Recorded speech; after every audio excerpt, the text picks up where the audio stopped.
Ohio lawmakers play a key role in delaying the Senate health care bill.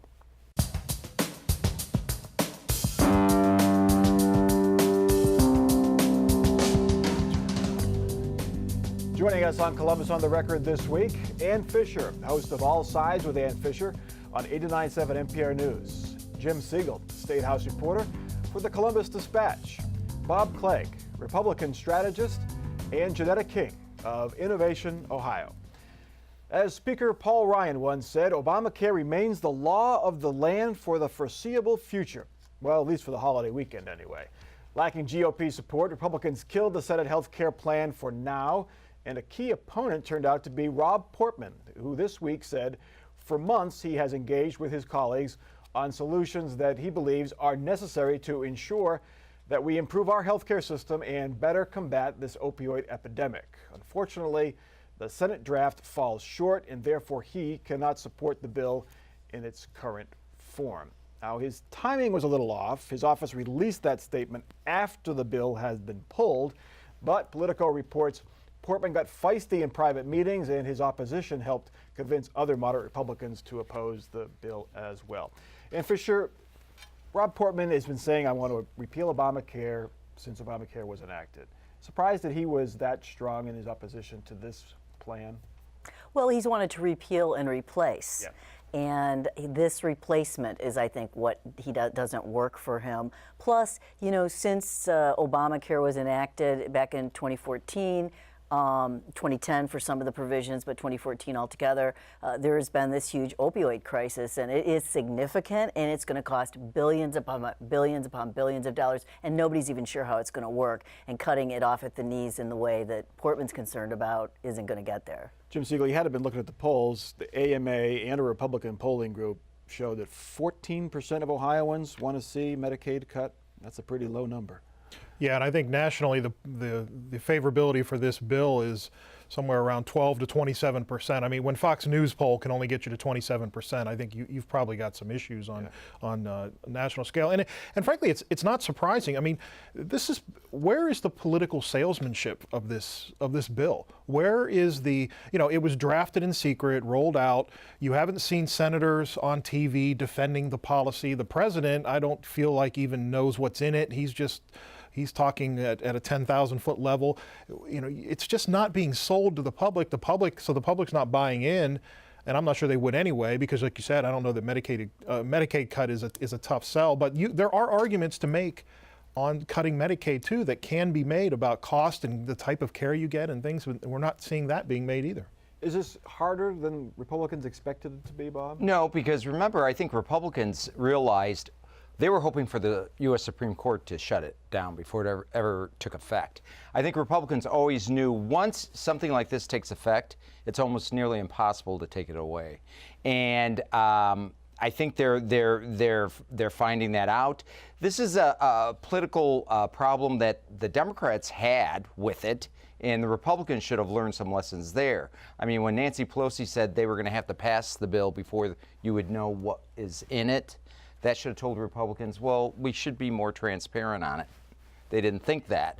But Jim makes a good point. This whole Medicaid expansion area, nobody ever talks about how are we going to fund that. And I think Governor Kasich, if he's going to veto, and we don't know yet if he's going to veto that line item in the state budget, I think the governor should be telling us how he plans on paying for it. I think we need to know that. Yeah. We'll get to that in a moment. But Janetta, on the Democrats, they can't celebrate right now because we saw the House bill was dead, and within 3 or 4 weeks it was right back. So we could come back from 4th of July and the Senate bill we tweaked, get enough votes, and it passes. Absolutely. I don't think anybody could celebrate because while it might be, political liability to pass this bill because there are the unpopular things, it's also a political liability for the Republicans to not do anything. So I think that they're trying to weigh that and figure that out. And we did see the House bill come back. I think that we very well could see eventually Portman, if he gets some of what he wants, vote on a final health care bill and vote for it. There was one compromise reported saying they would eliminate the tax cut on the wealthy and better fund opioid treatment programs and also Medicaid programs. Keep it going. But John Kasich, to Bob's point, John Kasich continues to lobby for a bipartisan solution. This week, he teamed up with Colorado Democratic Governor John Hickenlooper to urge cooperation. Here's what I would suggest. Today, I would call on Democrat senators to hold a press conference and to state that they are willing to sit and work and constructively engage with Republicans in coming up with a sustainable solution, something that can be sustained over a period of years, a sustainable solution that can right this situation, that can improve this bill. Even if they have to start over again, that's fine. There are elements that they can keep, but these Democrat senators should stand and they should challenge the Republicans to negotiate with them. It probably would be more effective if he said the Republican senators should stand and ask Democrats. But what are the chances of this happening? Nah, I don't think very much, but you know, the governor can keep going in that direction if he wants. You know, we saw this is a very partisan issue, and you know, the Democrats passed a bill with no Republican support, and I expect the Republicans to pass a bill with no Democrats. But the Democrats passed a bill with hearings. I mean, Republicans are currently negotiating these really, really important public policy issues in private, not inviting the Democrats. It's not transparent. And I think when your current bill is a starting point of kicking 22 million people off care, I don't think the Democrats want to have anything to do with that. And I think, you know, that, Bob, you said something kind of telling a little bit ago when you said that Republicans knew that it was going to be impossible to take away the Affordable Care Act once it was enacted, right? Right. And yet they said they were going to, for year after year after year, how many times they brought it to a vote, which of course never went anywhere, to repeal it. All that time could have been better spent dealing with the Democrats who did want to make changes almost immediately. But the Democrats didn't because they expected Hillary Clinton to win. Well, so that's they didn't think they were going to have to deal with this. They would deal with it But in a family, in their own family, when she became president. Well, yeah, obviously, I mean, yeah, that would have helped, but it wouldn't have alleviated the fact that there were things right away that they knew they had to fix with the, you know, with all of the components of the bill. Jim, unless they get both sides to the table and really work something out, it's going to be this for the next several years. Republicans may repeal it this time. 2018, Democrats say they win the House or the Senate, they're going to vote to bring it back. The 2020 president, whoever that might be, is either going to be repealing it or trying to bring it back. I mean, unless both sides get together, this is going to be like a tennis match, like with this healthcare bill. I know, yes, and, yeah, absolutely, and it will continue. I mean, there are some fundamental differences between the two parties have in their approach to health care. I mean, the single payer is something that a lot of Democrats would like to see occur. That's what a lot of industrialized nations have in place, Canada included, and Great Britain and Germany. But there's a lot of, you know, that's what some Democrats want to see. The Republicans are much more about, you know, independent, private-based insurance. But the problem, what you really need, and unfortunately no one in Washington has either the knowledge or the political will to do this, is just calmly get together, I don't care if you stand on a podium or what, but say, look, here's what's wrong with Obamacare. Democrats, here's what here's what we think we need to do to fix it. Republicans, here's what we think we need to do to fix it. And I don't care at the end if you call it Obamacare or not. I don't know who should care, but you know, this requires serious discussion and serious policy minds to go at it, and you just really get the feeling watching what's happening that it's just not happening. A veto showdown possibly looms at the State House. The House and Senate this week gave final approval to a nearly $66 billion state budget. It contains another attempt to end Medicaid expansion in Ohio. The budget would freeze the Medicaid expansion 1 year from now. Ohioans living at 138% of the poverty level can sign up for Medicaid until next July, but after that, eligibility would return to pre-Obamacare levels, and people covered under the expansion would drop off after July 2018 and not be able to come back if they would not be able to requalify. Governor Kasich now may veto the provision. His administration predicts 500,000 Ohioans would lose health insurance because of this freeze. Jim Siegel, the veto decision is pending. It could happen at any time, even it may have happened before you see the show or as you're seeing the show. What are the chances that he vetoes this provision? Pretty good. I think the thought is that either he's going to veto it, which is probably the most likely option, or if he doesn't, there is the requirement in order to do this freeze is for his administration to submit a federal waiver and get federal permission to do this freeze. There is no date certain in the budget that says when he has to do this. There's thoughts he could sit on the waiver and just not do it.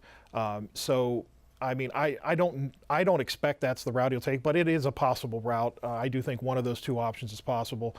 I don't think he obviously has been a huge supporter of the expansion, has burned up a lot of political capital to keep it in place thus far. I don't think he's just going to let it go. Republican lawmakers, Bob, going to try to override it? Yeah. Would they override his veto on this? Yeah, I think they would, because of an issue that we just discussed earlier, which is he wants to keep it, but he doesn't say how he wants to fund it. And remember when he wanted to expand it in the first place, what did the legislative leaders say? They said, okay, you want to do this, but don't assume that the federal government's always going to be there to pay 90% of it. And guess what? It's happening right now. The federal government's not going to be there for funding. Well, so if they're not going to be there, as of right now, they're still going to pay. yeah, there still are. But we're not talking about right now. We're talking about 10 years. yeah, and this freeze is even what, a year from now? So I mean, how's it going to be funded? And another thing we're finding out is the money is being stretched so much right now that the original core individuals in Medicaid, those people under the poverty line, they're getting less in dollar services than they got before. Well, why? Because we have to expand it beyond those individuals to other individuals who need help, but we're not expanding the money. Now, to the Democrats' credit, they want to raise taxes. That's how they want to deal with it, which is great. I mean, at least they came up with a plan. Now, that's the reason why they don't win elections, but that's okay. I mean, at least they came up with something.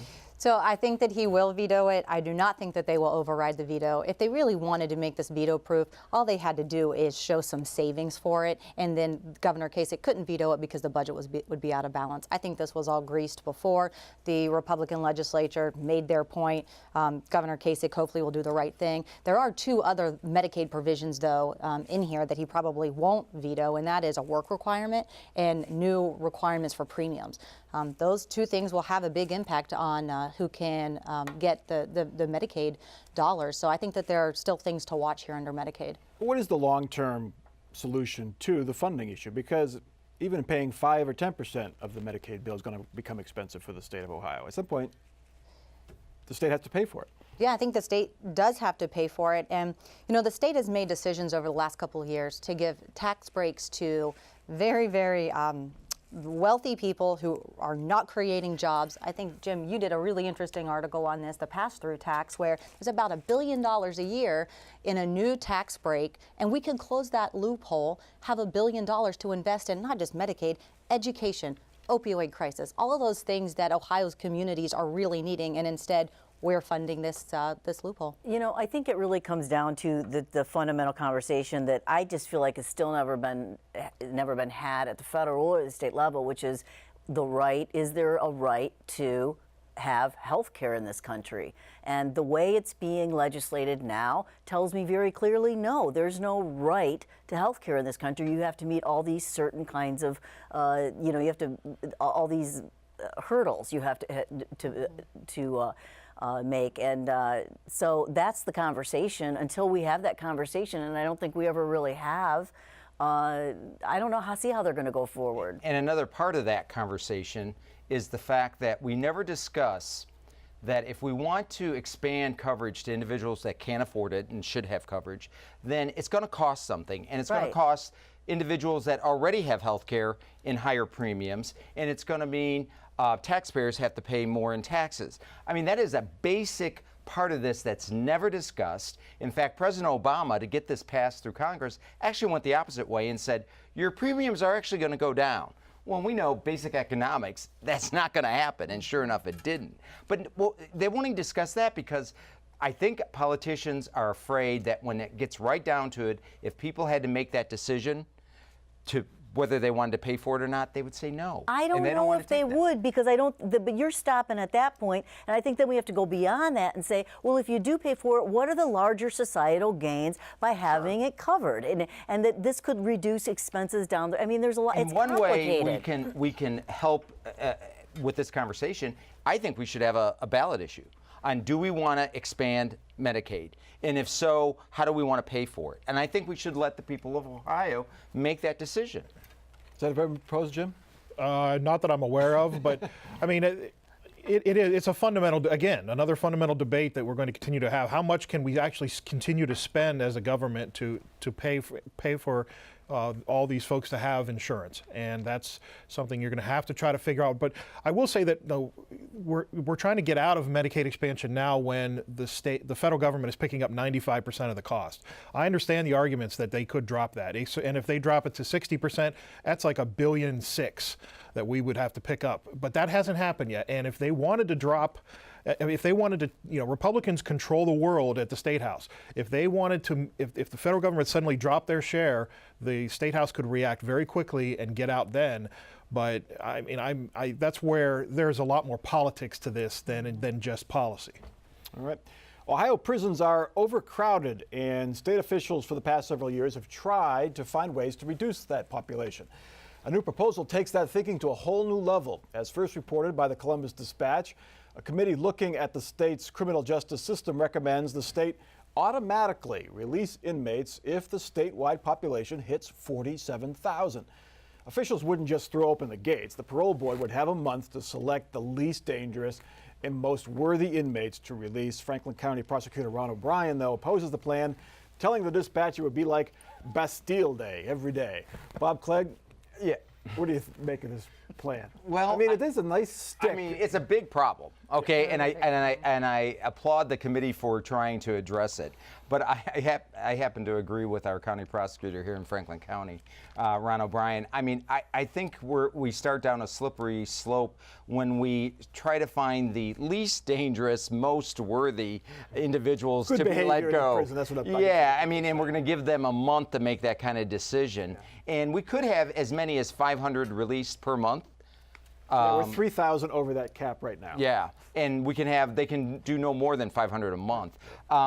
No, it's a big problem. I just don't like the idea of letting people out that may end up, like drug trafficking. I'm not sure if that's violent or not, or considered violent or not. But if it isn't, and you let a drug trafficker out, they go right back to the streets selling drugs, and look at those victims that are involved. I mean, I think it's just a tough issue. Well, they've done it in other states. Correct me if I'm wrong, but I don't know if it's been Bastille Day in other states. I haven't heard in the news on that, but Nobody went off and threw over the government and lopped off their heads and all that stuff. well, you know.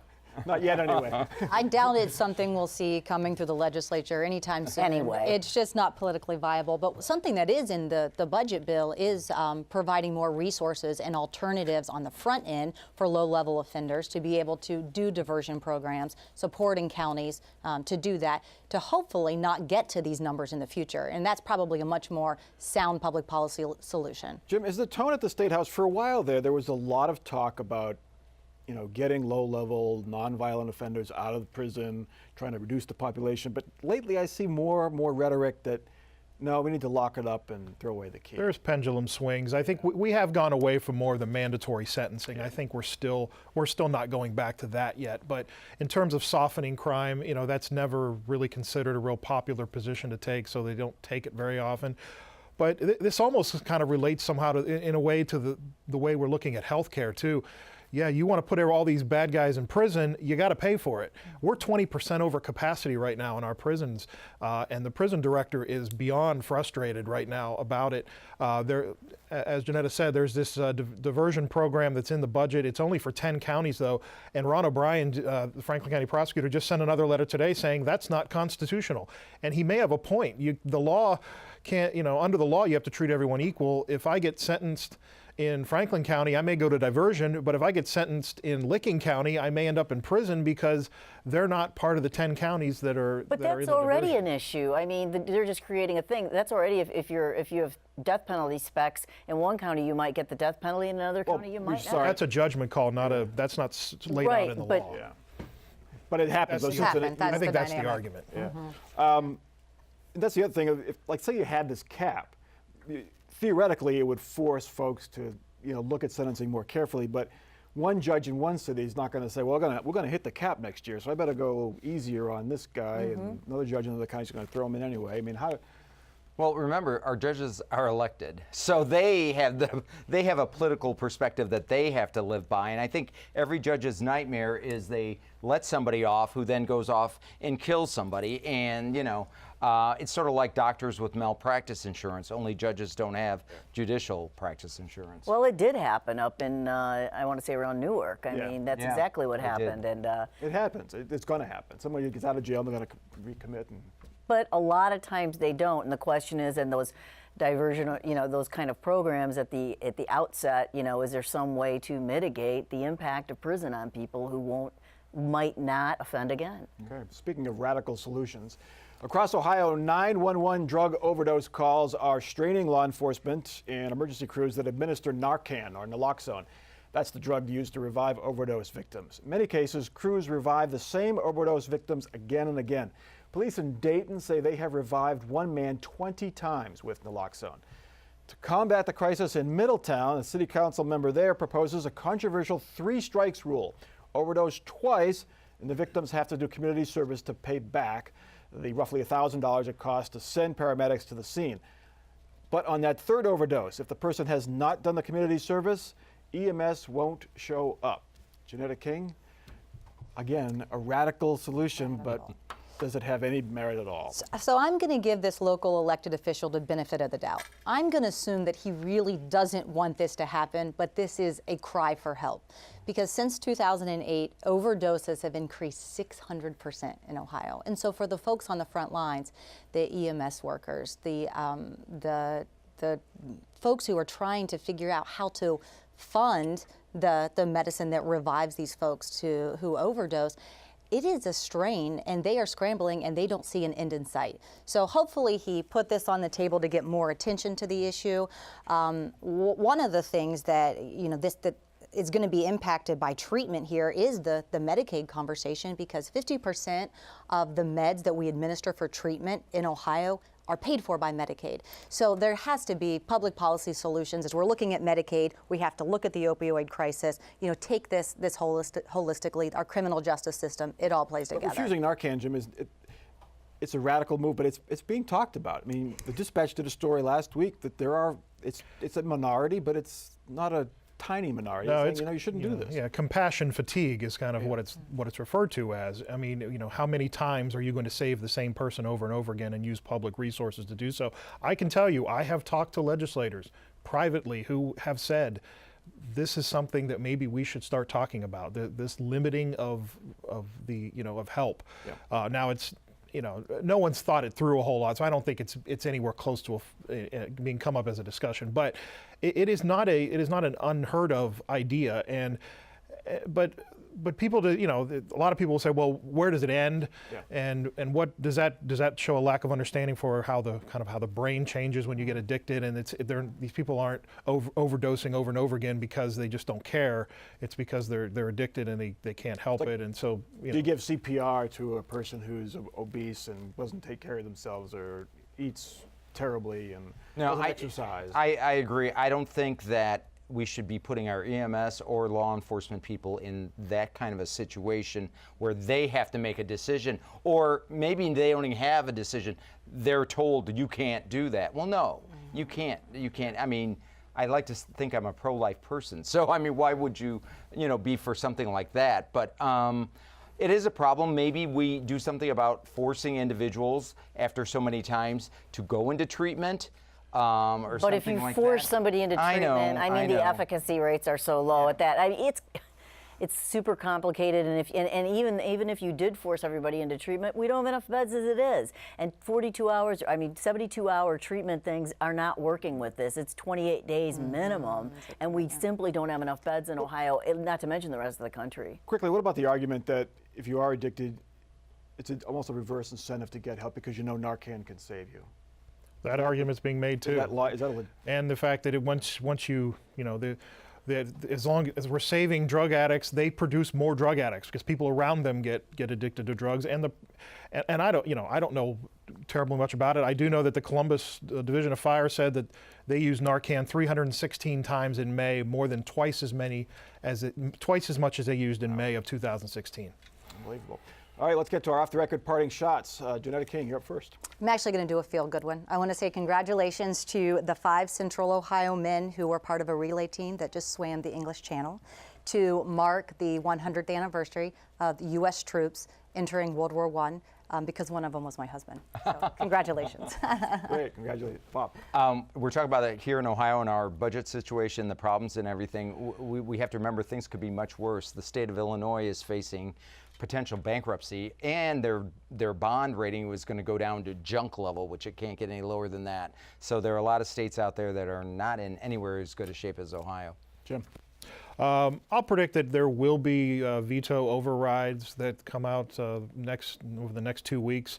I'm not yet going to predict that the Medicaid expansion freeze will be one of them. Interesting. And Ann.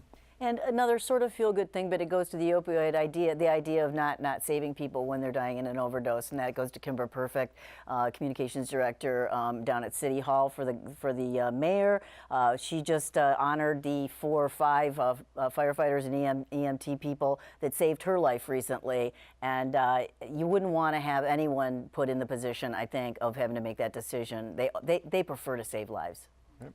John Husted, if anything is consistent, he has said that voter fraud exists, but it is rare. And today, Friday, he refused to give over the confidential records to Donald Trump's commission looking at voter fraud in the 2016 election, alleged voter fraud in the 2016 election. So we'll see now if that becomes an issue in his campaign for governor, if somebody says that he should have cooperated with the federal government. We'll see. That is Columbus on the Record for this week. Check us out online. Continue the discussion on Facebook and on Twitter, and you can watch each episode on demand at wosu.org/COTR. I'm Mike Thompson. Have a good week.